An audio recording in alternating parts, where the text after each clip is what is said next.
Welcome, everybody, to another episode of the Big Sky Now podcast. I am your host, Josh Amick. This week, the panel does look a little bit different as John is out sick and Mark is still on IR with his broken leg. But we still have Fritz and Ian here for you to break down last week's matchups and the big football weekend we have coming up. So jumping right into it, the old sports cliche, big players make big plays, and Junior Bergen did just that in the matchup with Tennessee State. Fritz, you were at this game. Besides Bergen's record-tying performance, what else stood out to you in this game?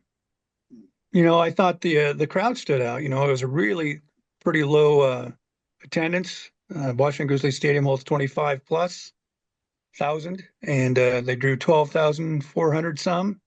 And yet Tennessee State really had trouble with the crowd noise. Still five false starts, 3 by their all-conference dude up front. And that stuck out. I thought the youngsters that got carries in the absence of Nick Osmo, Malai Fonati, and Stevie Rocker Jr. I thought they ran well.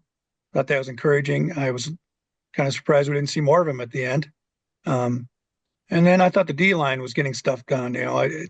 It's been missing some key players from last year, but I thought the 5 sacks stood out. The first one came from Glacier's own Henry Noose, and I thought they really got after things, limited the Tigers on defense as far as rushing, and then and got to the quarterback until late.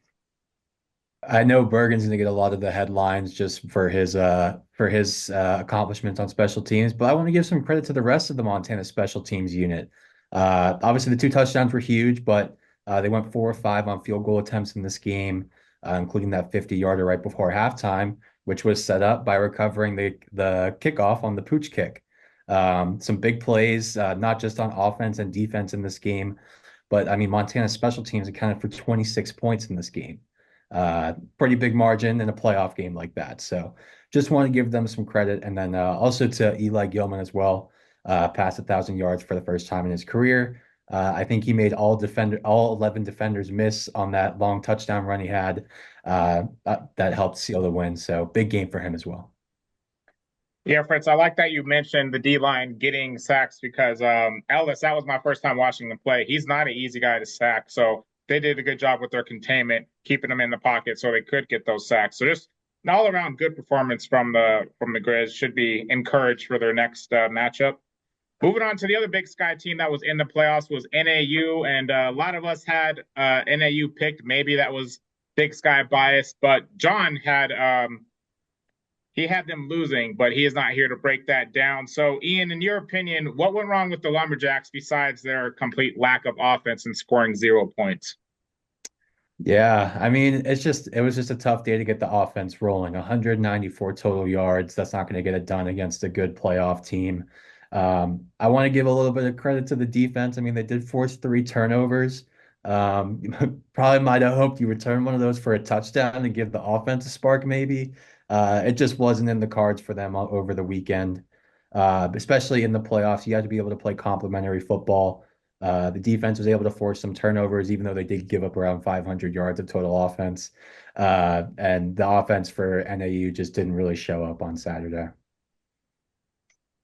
Yeah, I agree. I mean, I watched part of that game, and they just were not getting anything done offensively. And I ran into John Casper, who once upon a time was a Grizz beat writer. In fact, I took his old job when he joined the Big Sky Conference. And I said, "What happened down there? Was Pennington not playing, or did he get hurt?" And he goes, "No, full strength. They just everything they ran, Abilene Christian was ready for. It's like they were reading their mail. No formation or route seemed to surprise them, and they couldn't get it done. The run game gained, I think, 29 yards on 24 carries. That's not going to get you very many playoff wins. And he had mentioned the 3 turnovers. That should be big, but they didn't do anything with any of them. So congrats to the Abilene Christian Wildcats. They move on. Yeah, and also congrats to NAU on a great season, especially under their first year with the new head coach, making it to the college football playoff. That's impressive. So not all is lost for Northern Arizona. Great year. Curious to see what happens with them next year. Another thing I wanted to talk about, circling back to the Montana game, is Fife was the starter. They were just sticking with him as a starter. Then he had those couple costly fumbles, and then Ayat played the rest of the game. Fritz, you were there. You kind of got to talk to Hawk and see the kind of vibe around the team. What direction do you think they go in this week in a rematch with South Dakota State? Well, I kind of expect Fife to start, but I kind of also expect to see them both. The Jackrabbits are going to be overdogs. Let's face it, defending champs, still really talented, really, really talented. Montana's taking a step back a little bit, I think, here and there in the skills and the trenches. But Ayat's pretty gifted. He only threw one pass. He threw two passes, but one incompletion was offset by a penalty. And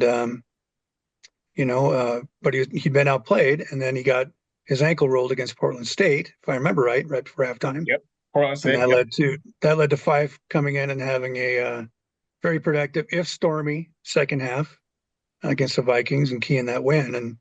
And then he obviously didn't play very well against the Bobcats, but that happens to a lot of quarterbacks. And I think we should mention that Eddie George mentioned post game that they work.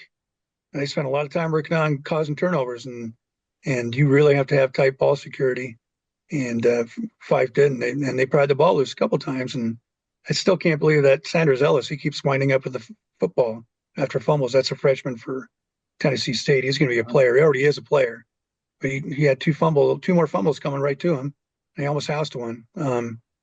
So yeah, I think they'll both play. I think it's going to be not because one makes a mistake and has to come out. I think it's just going to be, we might be back to early season where we see who has the hot hand. I'm kind of in the same boat. One of the biggest things I was kind of questioning when I was getting ready for this today, I was wondering where Fife's confidence is at after being benched in a playoff game like this, and especially after losing two fumbles. Obviously, you want your quarterbacks to be confident always, especially when you're going against the defending national champions. But I do think I agree with Fritz. I think we're going to see a little more Ayat this week, just with the rushing threat, especially he can bring in the red zone. He's got 7 rushing touchdowns this season.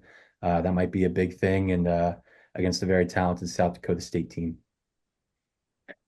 Yeah, I'm curious to see what happens this weekend in that FCS championship rematch. We'll dive in a little bit deeper with that matchup on Thursday, but that is going to wrap up this week's episode of the Big Sky Now podcast. Not a whole lot to talk about with just 2 teams in the first round, but next week we have 4 teams in the first round.